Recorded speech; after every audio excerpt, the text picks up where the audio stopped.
जो संविधान को मूल रूप से जो जमीन पर लाने वाले थे वो माने भाई इंडिया गठबंधन में से कांग्रेस को जो है ना लात मारो और बहन जी को एंट्री दो।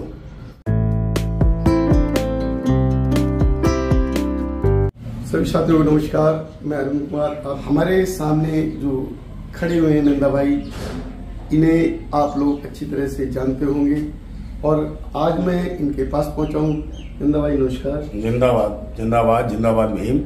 हमारे जो समाज के लोग हैं जी जी वो गद्दार हो चुके हैं। देखिए, बाबा साहेब ने भी एक मिशन के रूप में काम किया था इस समाज को उठाने के लिए। जो भारत का जो भारतीय समाज है, जो देश के ओरिजिनल बासिंदे हैं, इस भारत के जो मालिक हैं उनको कहीं ना कहीं दबाने और नीचा दिखाने के लिए जो बाहर से लोग आए, विदेशी मूल के लोग आए, विदेशी मानसिकता के आए, उन लोगों ने दबाने की कोशिश करी और उन्होंने देश के अंदर जो है 6743 जातियां बना दी और वही गालियां देते रहे।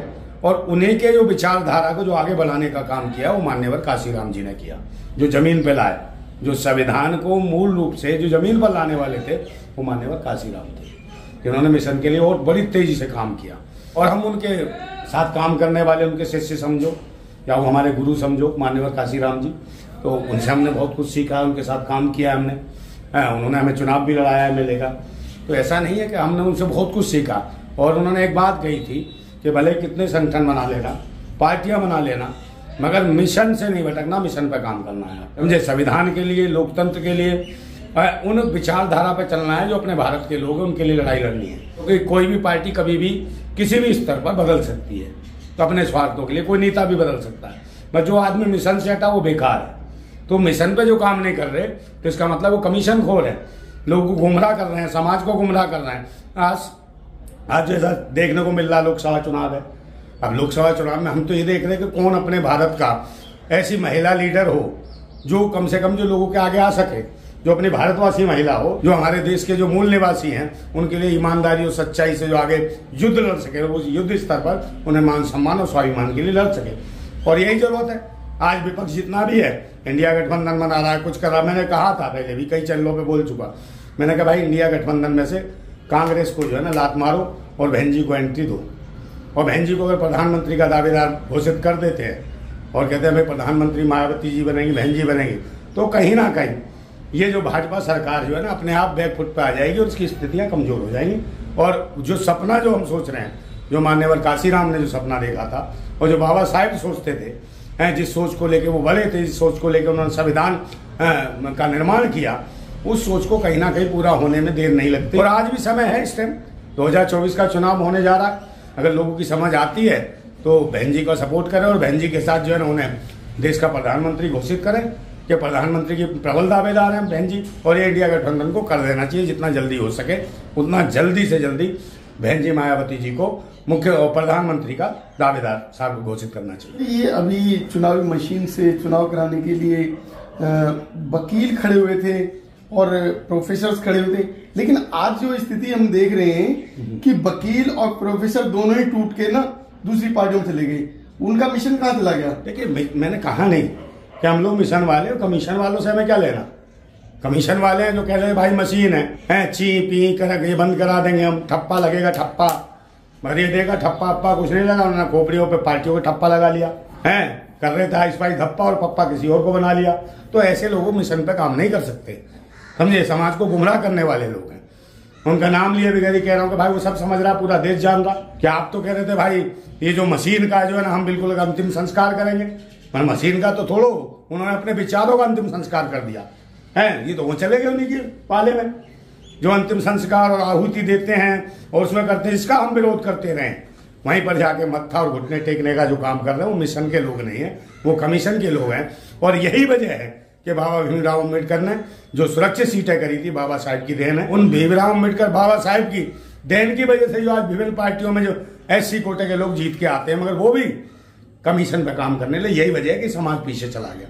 उन्हीं में से वो सुरक्षित सीटों में से दलाल तैयार हो जाते हैं, वही समाज को गुमराह करते हैं। अगर कोई जैसे महिलाओं के साथ हुआ अभी, जैसे कानपुर में दलित बच्चियों के साथ क्या हुआ है, उनका रेप किया, बलात्कार किया, पेड़ से लटका के मार दिया, ऐसे बदायूं में किया था, ऐसे मनीषा वाल्मीकि के साथ हुआ। तो जब हमारे समाज के लोग, इन समाज के लोग, जब जो भारतवासी है, बाबा साहब ने सुरक्षित सीटों पे 133 सांसद दिए, तो 133 सांसद अगर संसद भवन में चिल्ला दें तो मुझे लगता है लोगों के कान के पर्दे फट जाएंगे, सरकार उखड़ जाएगी 1 मिनट में। मगर ये लोग सब जो है मिशन वाले कम, कमीशन वाले दलाल हैं, ये समाज के लिए काम नहीं कर सकते।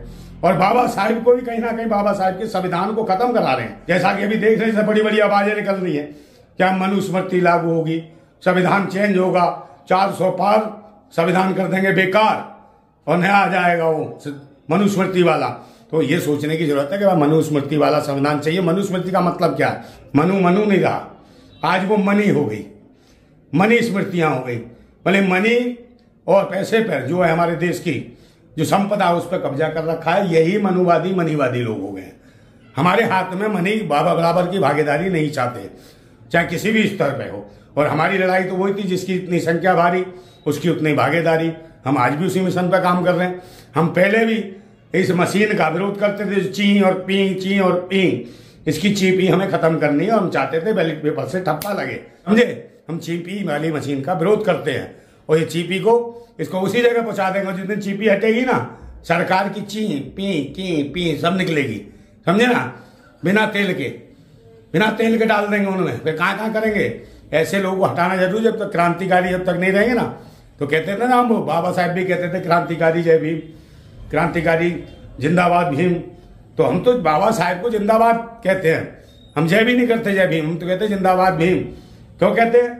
क्योंकि जिसकी विचारधारा हमारे अंदर जीवित है, समझे नहीं, वो दुनिया में हमेशा जिंदा है, समझे। विचार जब तक जिंदा है, बाबा साहब जो हमेशा जिंदाबाद थे, जिंदाबाद है और जिंदाबाद रहेंगे। इसलिए हम जिंदाबाद कहते हैं। अपने महापुरुषों के लिए जिंदाबाद कहना चाहिए। और इसका उल्टा ही बता देता हूं, आपको इस चैनल पर दिखाना जरूर है। क्योंकि हम यज मतलब जय का उल्टा देखिए क्या है। जय का मतलब है यज का, यज आता उल्टा। जय को उल्टा करेंगे तो यज माने है पाखंडियों का, समझे नहीं, बहरूपियों का। कौन? गुलाम। यजमान होता है गुलाम। तो हम बाबा साहब को कैसे कहते हैं? जय भीम, यज भीम हो गया। तो यजमान थोड़ी तो पाखंडवाद के विरोधी थे। वो चाहते थे तार्किक बातों पे काम होना चाहिए, है समझदारी से, पढ़ाई शिक्षा और ज्ञान से आगे बढ़ना चाहिए। समाज को शिक्षित बनाने की बात करो, तुम कह रहे हो जय, मतलब यजमान बनोगे तो पाखंडी और ढोंगी हो जाओगे। तो हमें ढोंग और पाखंड से मुक्त होना है। बाबा साहब जिंदाबाद थे, जिंदाबाद और जिंदाबाद रहेंगे। और जब तक बाबा साहब की विचारधारा संविधान में जिंदा है, वो जब तक सारा समाज, सब कौम और बाबा साहब जिंदाबाद रहेंगे। मगर ये चाहते हैं उनकी जिंदाबाद जो विचारधारा उसको ये खत्म करना चाहते हैं, उसकी हत्या करना चाहते हैं, लोकतंत्र की, संविधान की हत्या करना चाहते हैं। मगर हम जैसे जो मिशन वाले क्रांतिकारी हैं, हम कमीशन खोरों को भी नहीं छोड़ेंगे। सबसे पहले अपने समाज, भारतीय समाज के अंदर जो दलाल हैं, जो कमीशन खोर हैं, पहले इनका छांट करना चाहिए। पहले इनसे लड़ने की जरूरत है। पहले इन्हें सफाया करो, जो अपने मतलब के लिए कहीं भी किसी भी पाले में कूद जाते दलाली करने के लिए। इससे जिसे अपने समाज पे गर्व है, जिसे अपने भारत पे गर्व है, वो कहीं भी खड़ा होगा, किसी पार्टी की जरूरत नहीं है, समाज उसे उठा के खड़ा कर देगा। और इसका जीता जागता सबूत है बहन मायावती जी, मान्यवर काशीराम, बाबा भीमराव अम्बेडकर, समझे नहीं, कितना प्यार कर, पूरी दुनिया ने उन्हें मान लिया, उनका लोहा मान लिया, क्योंकि वो मिशन वाले लोग थे, कमीशन वाले लोग नहीं थे।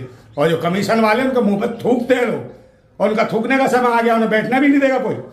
समाज से हुक्का पानी बंद हो जाएगा ऐसे लोगों का जो कमीशन लेते हैं और अपनी दुकान चलाना चाहते हैं, बहन बेटियों का अपमान कराते। एक शब्द नहीं बोला इन कमीशन खोरों ने, उन 2 बच्चियों का बलात्कार करा, एक भी शब्द नहीं बोला। नहीं योगी जी ने कहा, योगी जी कहते थे सुबह कोई महिला को छेड़ दे, शाम को एनकाउंटर।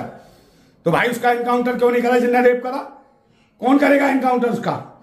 है बच्चियों का। उसके बाद उसके पिता को भी शर्म के मारे आत्महत्या करनी पड़ी या करवा दी गई। तो जब उसके परिवार में कोई नहीं बचा तो भाई उसको न्याय कौन दिलाएगा? है तो सुप्रीम कोर्ट ने भी कहा नहीं, उच्चतम न्यायालय ने भी यही बात कही, कहा भाई आजकल जब थाने में जाओ चाहे न्यायालय में जाओ, सब जगह रुपए से न्याय मिलता है। और वो बेटियों के पास कहां से तो था जो खुद ईंटें थापती हूँ, खुद बेचारी अशिक्षित हो, खुद गरीब हो। तो हमारी लड़ाई किसके लिए? हमारी भारत माता यही तो है जो रोड पे गुट्टी तोड़ती है हमारी बहन, वो हमारी भारत माता है। जो 7-7 माले पे ईंट गारा ढोती है पेट से होने के बाद, वो हमारी भारत माता है। जो गांव खेत खलिहान में घास काटती है, छीलती है गाय, जो सब्जियां उगाती है, वो हमारी भारत माता है। जो गांव में जंगलों में छेरिया बकरियां चराती है, वो हमारी भारत माता है। जब तक उस भारत माता के मान सम्मान और स्वाभिमान को हम जिंदा और लड़ाई नहीं लड़ेंगे, स्वाभिमान सम्मान की लड़ाई नहीं लड़ पाएंगे, तब तक हम ये युद्ध जारी रखेंगे। ऐसी भारत माता की लड़ाई है जो हमारे भारत की भारत माता है, और भारत की भारत माता वही है जो भारतवासी है, समझे। विदेशी कोई नहीं है, विदेशी को सबका पता है क्या पाखंडवादी स्थितियां पैदा कर रखी हैं, शोषण करते हैं, धर्म मजहब के नाम पर लड़वाते हैं। हमारा समाज, हमारी कौम भारतीय किसी भी धर्म मजहब जाति के नाम पर नहीं लड़ती। हमेशा इसने कहा अति देवो भव, हमारे समाज में, भारतीय समाज, और जिनको अति देवो होगा उसी घर में ठहर के बैठ गए, वही नागनाथ और सांपनाथ कुंडली मार के बैठ गए, हमारी धन और संपदा पे कुंडली मार के बैठे हैं। इनको सांपों के साथ वही काम करना पड़ेगा, क्योंकि हमारे भारत की पद्धति रही है, अगर सांप भी होते तो उनके हम बीन बजाना भी जानते हैं। हम सपेरे टोकरे में डाल के ना इनको वहीं भेज देंगे जहां से आए थे, ऐसे जहरीले सांपों को।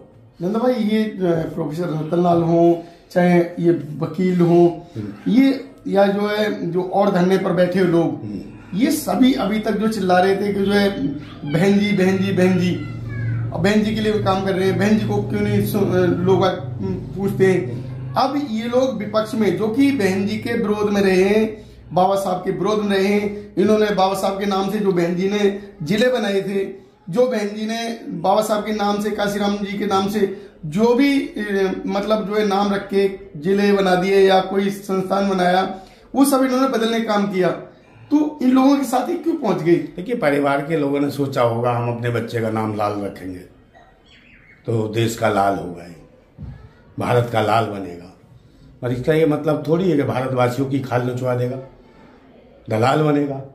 तो हमारे समाज को दलाल की जरूरत नहीं, और समाज अच्छी तरीके से पहचान जाता है।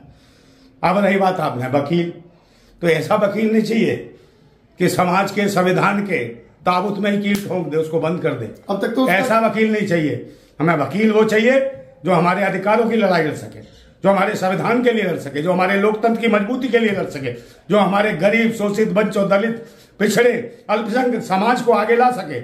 ऐसे आदमी चाहिए, ऐसे वकील नहीं चाहिए कि वहां झलवा लेके खड़े हैं कि चलान चलान चलान चलान चलान और फिर फलान हो जाते हैं। ये नहीं चाहिए। मिशन वाले चाहिए जो मिशन के लिए काम करें, जो बाबा साहब को समझते हो, जानते हो, समझे, वो लोग चाहिए। ये नहीं कि किसी ने दिखाई गड्डी और उतार दी तुरंत चड्डी। ये समाज के लिए खतरनाक लोग हैं। ऐसे लोगों को हम किसी भी स्तर पर स्वीकार नहीं करेंगे। और जो कहते थे ई ची पी, इसको करा देंगे बंद, समझे समझे। वही कह रहे हैं कलाकंद, और कह रहे हैं हम लड़ेंगे चुनाव। तुम कहां से चुनाव लड़ोगे जनाब, टिकट बचेगी जब ना, ये भी देख लेना। तो ऐसे लोगों का विरोध भी होता है, ऐसे लोगों को औकात दिख जाती है जो समाज के साथ गद्दारी करते हैं। अबे लड़ो तो शिद्दत से लड़ो, अपनी औकात पे लड़ो, अपने समाज के बल पे लड़ो। गरीब हो तो गरीब की तरह लड़ो, क्योंकि हम लड़ेंगे अपने साथ। और समाज को भी ये सोचना चाहिए कि हमें उसे वोट देना है जैसी हमारी स्थिति का आदमी को सामने आ रहा है, ईमानदारी और सच्चाई से। ये नहीं कि लुटेरा आ गया 500 गाड़ियां लेके तो उसे आप वोट दे दो। है समाज में अगर शादी ब्याह भी किया जाता है ना, तो ये देखा जाता है हमारी हैसियत का बराबर का है कि नहीं। उसके यहाँ बहन बेटी ब्याही जाती है। ये नहीं कि खरबपति के यहाँ ब्याह दोगे आप और खरीदपति के यहाँ देने जाओगे तो क्या होगा, उसका शोषण ही होगा। एक रात की दुल्हन बनेगी और छोड़ दी जाएगी। तो यही हालत तुम्हारे वोट की है, समझे। ऐसे लोगों को वोट मत दो। वोट देना है, चोट देनी है तो अपने समाज, अपने भारतीय समाज के लोगों को वोट दो और उनसे बच के रहिए। और 3 चीजों का बहिष्कार करो, ध्यान करो। 3 चीजों का बहिष्कार करना हमेशा, अगर समाज को आगे बढ़ाना है। पहले नंबर, पाखंडियों को दान देना बंद करो। दूसरे नंबर, पाखंडियों को सम्मान देना बंद करो। तीसरे नंबर, पाखंडियों को मतदान देना बंद करो। ये खुद घुटनों के बल नीचे आ जाएंगे, आपके तलवे चाटने लगेंगे। इन 3 चीजों पर ध्यान रखिए, समझे। इन पाखंडियों को 3 चीजें बंद कर दो, आपका संविधान अपने आप मजबूत हो जाएगा। आपके लोग अपने आप सत्ता में काबिज होंगे, अपने आप इस देश के हुक्मरान बन जाएंगे। फिर मैं लास्ट में कहता हूँ, बाबा साहब जिंदाबाद थे, जिंदाबाद और जिंदाबाद रहेंगे। जिंदाबाद भीम, जिंदाबाद भारत।